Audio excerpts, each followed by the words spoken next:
Olá!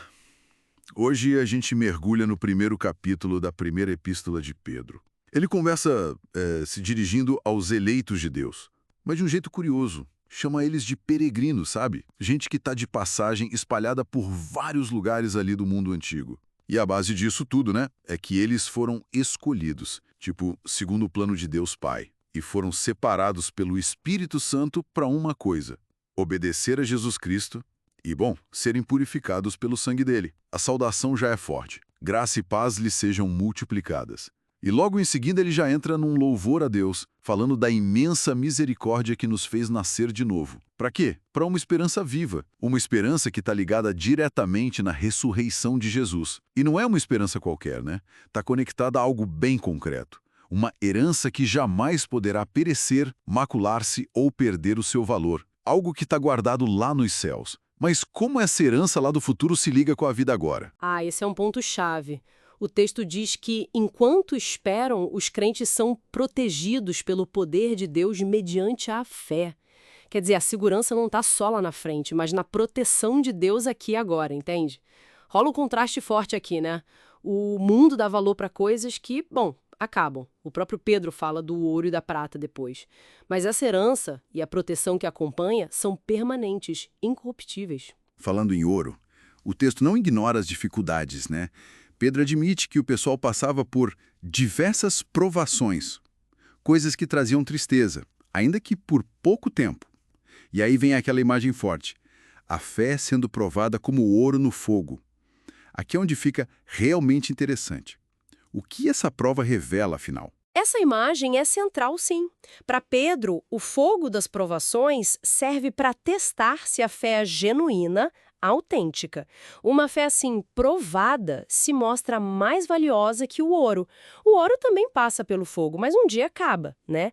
A fé provada não. E o resultado dessa fé que passou no teste é louvor, glória e honra quando Cristo voltar. E tem um detalhe. O fascinante aqui é esse paradoxo. Eles amam e creem em Jesus sem nunca ter visto ele. Mesmo assim, experimentam uma alegria indizível e gloriosa, porque estão alcançando o alvo da fé, a salvação da alma. E essa salvação toda, essa graça, não é algo que surgiu do nada, certo? Pedro menciona os profetas lá do Antigo Testamento. Exatamente. Ele diz que os profetas investigaram muito sobre essa salvação que estava para chegar. O Espírito de Cristo que estava neles já apontava para os sofrimentos de Cristo e para as glórias que viriam depois. E olha que interessante, foi revelado para eles que esse trabalho todo não era para eles mesmos, mas para as gerações futuras. Justamente para quem Pedro estava escrevendo, e para nós hoje por extensão. A mensagem que eles buscaram entender é a que agora é anunciada pelo Espírito Santo. É algo tão profundo, tão grande, que o texto diz que até os anjos anelam para escrutar. Imagina, eles têm uma curiosidade enorme sobre isso. Uau! Essa visão grandiosa, então, tem que ter consequências práticas no dia a dia, né? E Pedro muda o tom mesmo. Ele fala: preparem o entendimento de vocês para agir, sejam sóbrios. É para focar a esperança na graça que ainda virá.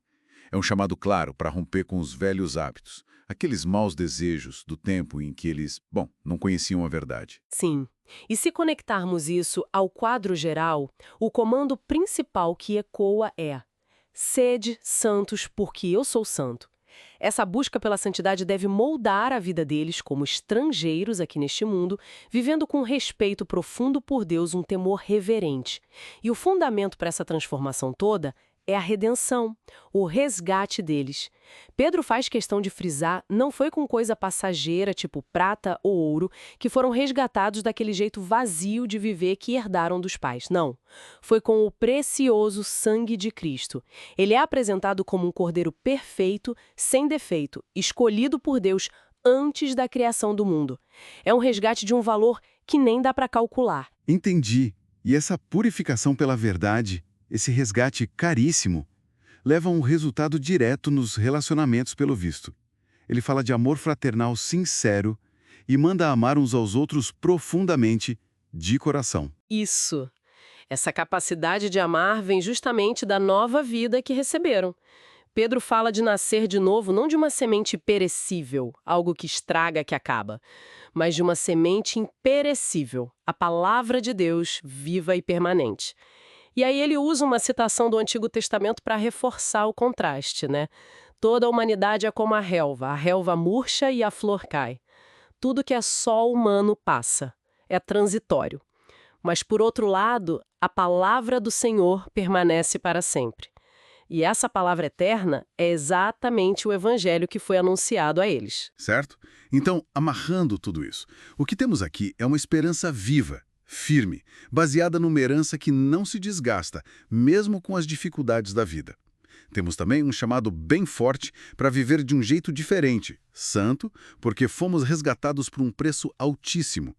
E tudo isso é sustentado pela palavra de Deus, que é viva, não acaba e que gera essa nova vida, uma vida capaz de amar de verdade.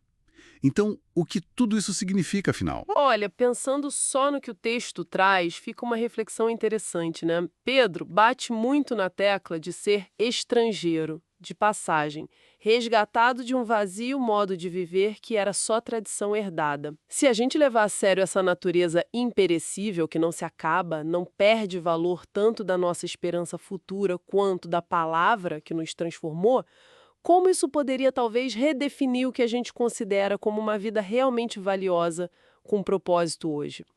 Isso em contraste com as coisas que, bom, a gente simplesmente herda ou que o mundo por aí diz que valem a pena, né? Fica aí pra gente pensar.